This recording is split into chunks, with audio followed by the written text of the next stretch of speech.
Chapter 4 of The Valley of Fear by Sir Arthur Conan Doyle. This LibriVox recording. Chapter 4. Darkness.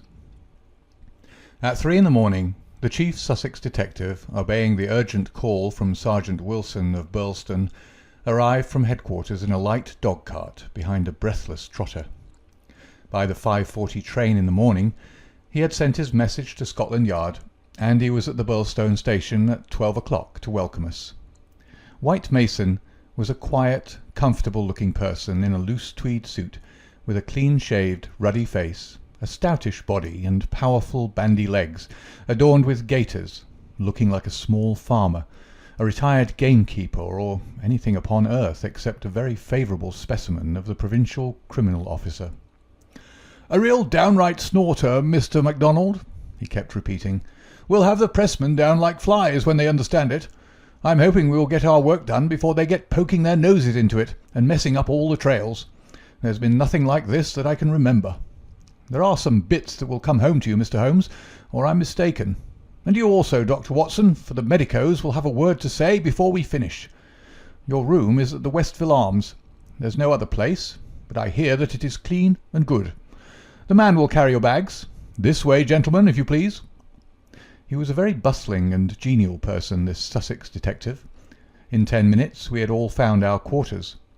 In 10 more we were seated in the parlour of the inn, and being treated to a rapid sketch of those events which have been outlined in the previous chapter. MacDonald made an occasional note, while Holmes sat absorbed with the expression of surprised and reverent admiration with which the botanist surveys the rare and precious bloom.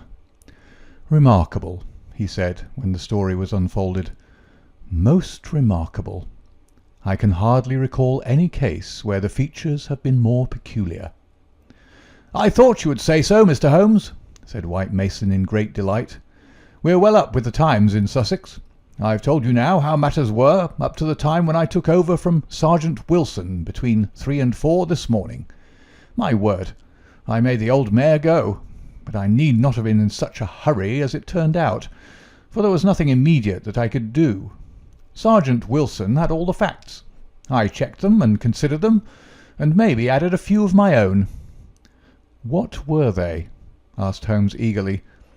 "Well, I first had the hammer examined, and there was Dr. Wood there to help me. We found no signs of violence upon it.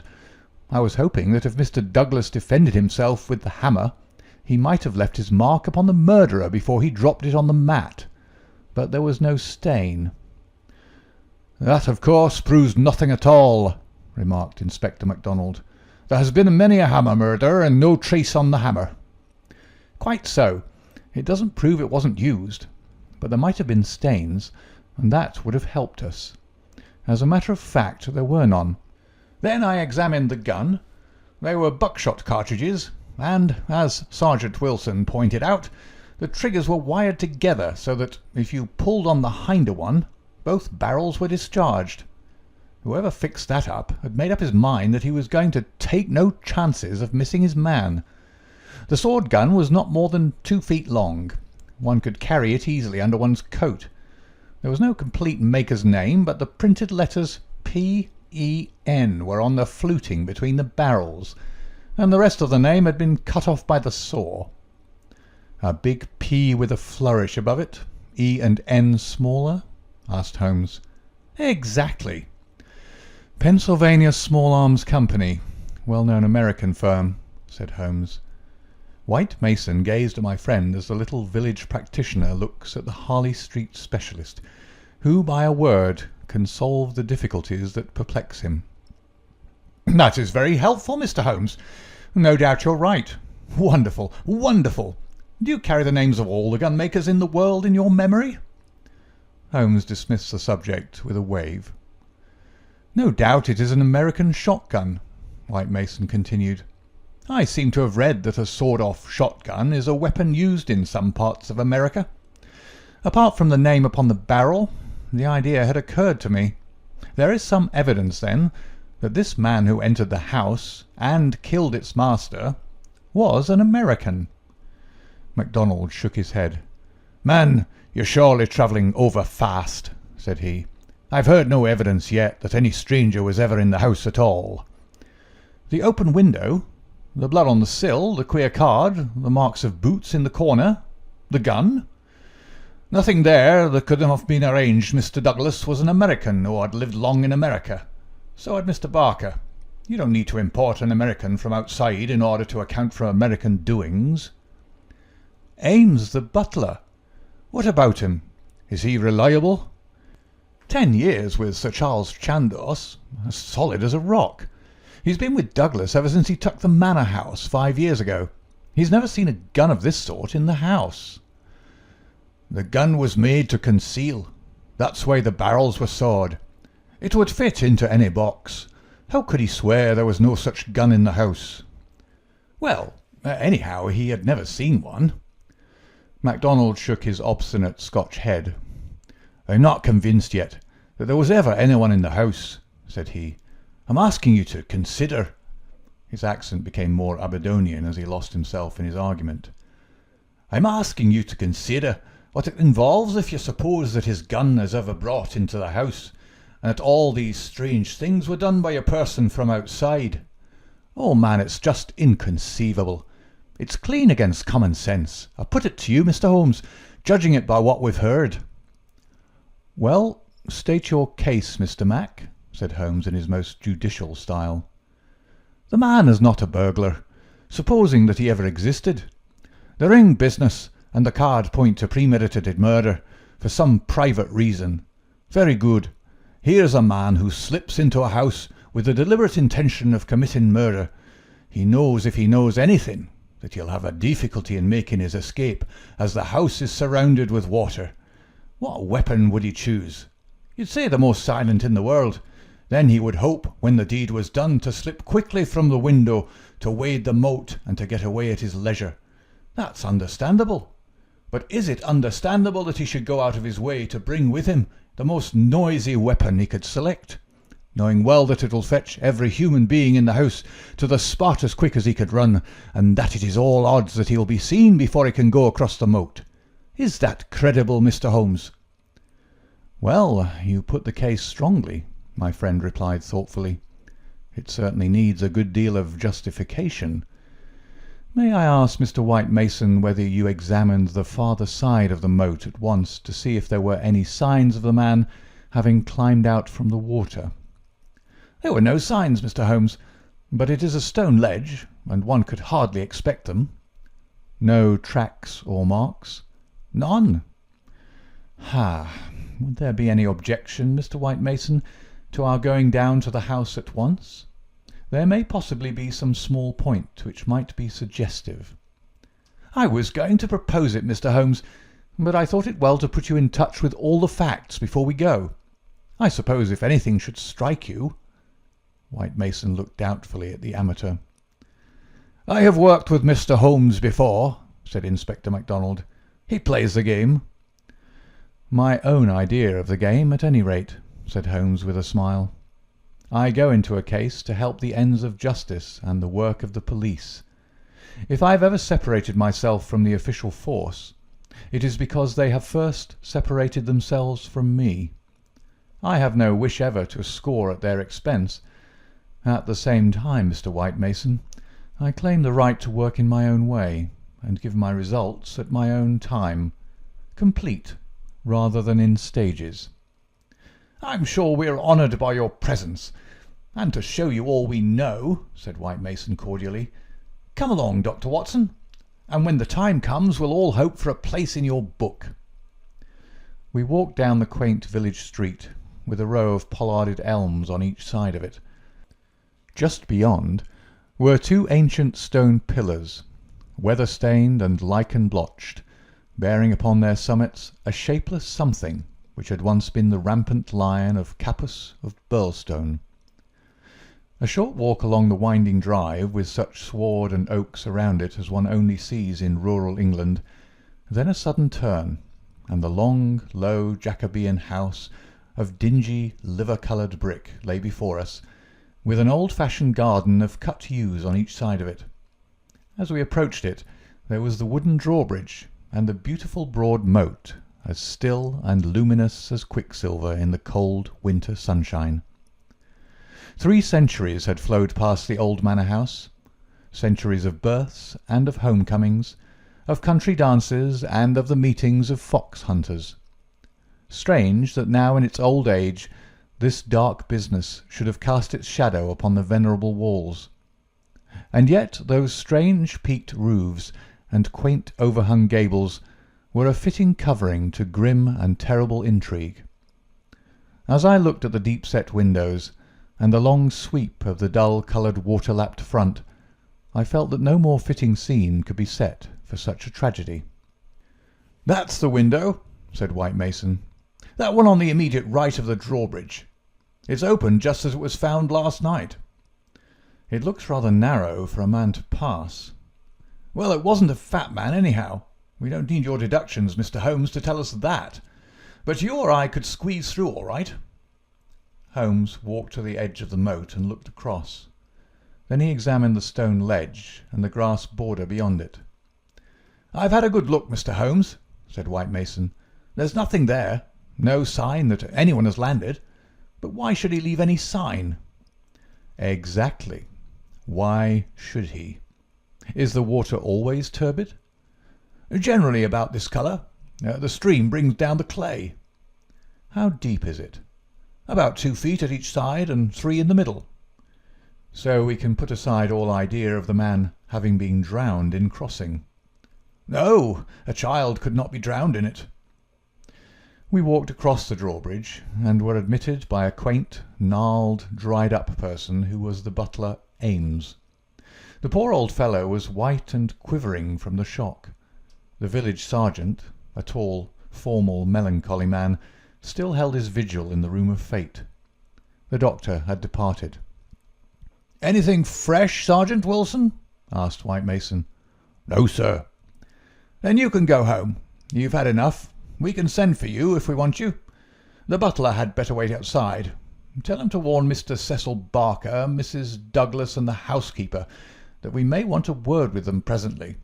Now, gentlemen, perhaps you'll allow me to give you the views I've formed first, and then you'll be able to arrive at your own." He impressed me, this country specialist. He had a solid grip of fact and a cool, clear, common-sense brain, which should take him some way in his profession. Holmes listened to him intently, with no sign of that impatience which the official exponent too often produced. "Is it suicide or is it murder? That's our first question, gentlemen, is it not? If it was suicide, then we have to believe that this man began by taking off his wedding ring and concealing it, that he then came down here in his dressing-gown, trampled mud into a corner behind the curtain in order to give the idea someone had waited for him, opened the window, put blood on the—" "We can surely dismiss that," said MacDonald. "So I think. Suicide is out of the question. Then a murder has been done. What we have to determine is whether it was done by someone outside or inside the house." "Well, let's hear the argument." "There are considerable difficulties both ways, and yet one or the other it must be. We will suppose first that some person or persons inside the house did the crime. They got this man down here at a time when everything was still, and yet no one was asleep. They then did the deed with the queerest and noisiest weapon in the world, so as to tell everyone what had happened, a weapon that was never seen in the house before. That does not seem a very likely start, does it?" "No, it does not." "Well then, everyone is agreed that after the alarm was given, only a minute at the most had passed before the whole household, not Mr. Cecil Barker alone, though he claims to have been the first, but Ames and all of them were on the spot. You tell me that in that time the guilty person managed to make footmarks in the corner, open the window, mark the sill with blood, taking the wedding ring off the dead man's finger, and all the rest of it. It's impossible." "You put it very clearly," said Holmes. "I am inclined to agree with you." "Well then, we're driven back to the theory that it was done by someone from outside. We're still faced with some big difficulties, but anyhow, they have ceased to be impossibilities. The man got into the house between 4:30 and 6, that is to say, between dusk and the time when the bridge was raised. There had been some visitors, and the door was open, so there was nothing to prevent him. He may have been a common burglar, or he may have had some private grudge against Mr. Douglas. Since Mr. Douglas had spent most of his life in America, and this shotgun seems to be an American weapon, it would seem that the private grudge is the more likely theory. He slipped into this room because it was the first he came to, and he hid behind the curtain. There he remained until 11:30 at night. At that time Mr. Douglas entered the room. It was a short interview, if there were any interview at all, for Mrs. Douglas declares that her husband had not left her more than a few minutes when she heard the shot. "The candle shows that," said Holmes. "Exactly. The candle, which was a new one, is not burned more than half an inch. He must have placed it on the table before he was attacked. Otherwise, of course, it would have fallen when he fell. This shows that he was not attacked the instant that he entered the room. When Mr. Barker arrived, the candle was lit and the lamp was out." "That's all clear enough." "Well now, we can reconstruct things on those lines. Mr. Douglas enters the room. He puts down the candle. A man appears from behind the curtain. He's armed with this gun. He demands the wedding ring. Heaven only knows why, but so it must have been. Mr. Douglas gave it up. Then, either in cold blood or in the course of a struggle, Douglas may have gripped the hammer that was found upon the mat. He shot Douglas in this horrible way. He dropped his gun, and also, it would seem, this queer card, VV 341, whatever that may mean, and he made his escape through the window and across the moat at the very moment when Cecil Barker was discovering the crime. How's that, Mr. Holmes?" "Very interesting, but just a little unconvincing." "Man, it would be absolute nonsense if it wasn't that anything else is even worse," cried MacDonald. "Somebody killed the man, and whoever it was, I could clearly prove to you that he should have done it some other way. What does he mean by allowing his retreat to be cut off like that? What does he mean by using a shotgun when silence was his one chance of escape? Come, Mr. Holmes, it's up to you to give us a lead, since you say Mr. White Mason's theory is unconvincing." Holmes had sat intently observant during this long discussion, missing no word that was said, with his keen eyes darting to right and to left, and his forehead wrinkled with speculation. "I should like a few more facts before I get so far as a theory, Mr. Mac," said he, kneeling down beside the body. "Dear me, these injuries are really appalling. Can we have the butler in for a moment? Ames, I understand that you have often seen this very unusual mark, a branded triangle inside a circle upon Mr. Douglas's forearm." "Frequently, sir." "You never heard any speculation as to what it meant?" "No, sir." "It must have caused great pain when it was inflicted. It is undoubtedly a burn. Now, I observe, Ames, that there is a small piece of plaster at the angle of Mr. Douglas's jaw. Did you observe that in life?" "Yes, sir. He cut himself in shaving yesterday morning." "Did you ever know him to cut himself in shaving before?" "Not for a very long time, sir." "Suggestive," said Holmes. "It may, of course, be a mere coincidence, or it may point to some nervousness which would indicate that he had reason to apprehend danger. Had you noticed anything unusual in his conduct yesterday, Ames?" "It struck me, sir, that he was a little restless and excited, sir." "Ha! The attack may not have been entirely unexpected. We do seem to make a little progress, do we not? Perhaps you would rather do the questioning, Mr. Mac?" "No, Mr. Holmes. It's in better hands than mine." "Well, then, we will pass to this card, VV 341. It is rough cardboard. Have you any of the sort in this house?" "I don't think so." Holmes walked across to the desk and dabbed a little ink from each bottle onto the blotting paper.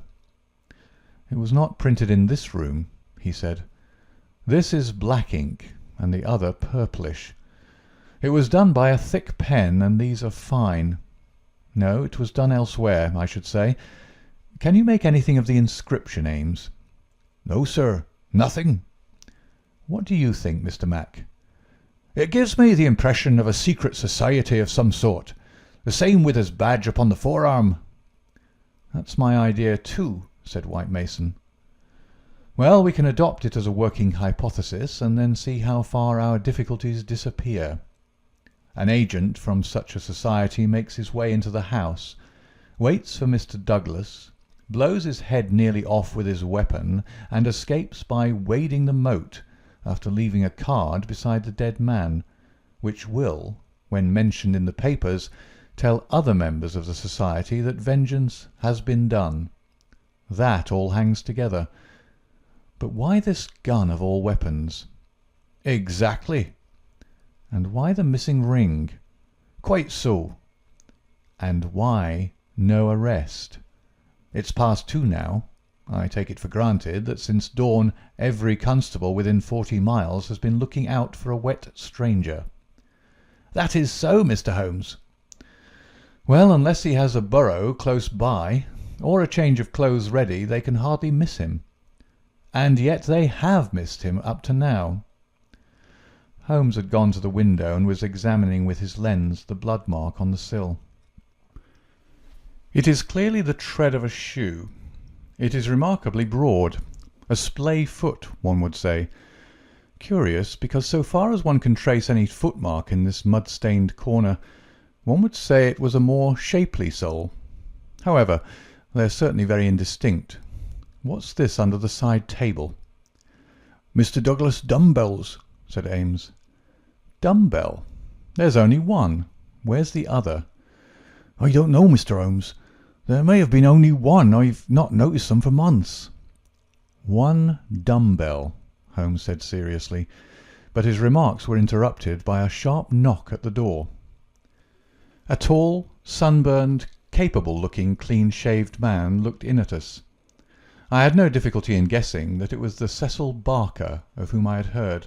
His masterful eyes travelled quickly with a questioning glance from face to face. "Sorry to interrupt your consultation," said he, "but you should hear the latest news." "An arrest?" "No such luck. But they've found his bicycle. The fellow left his bicycle behind him. Come and have a look. It is within 100 yards of the hall door."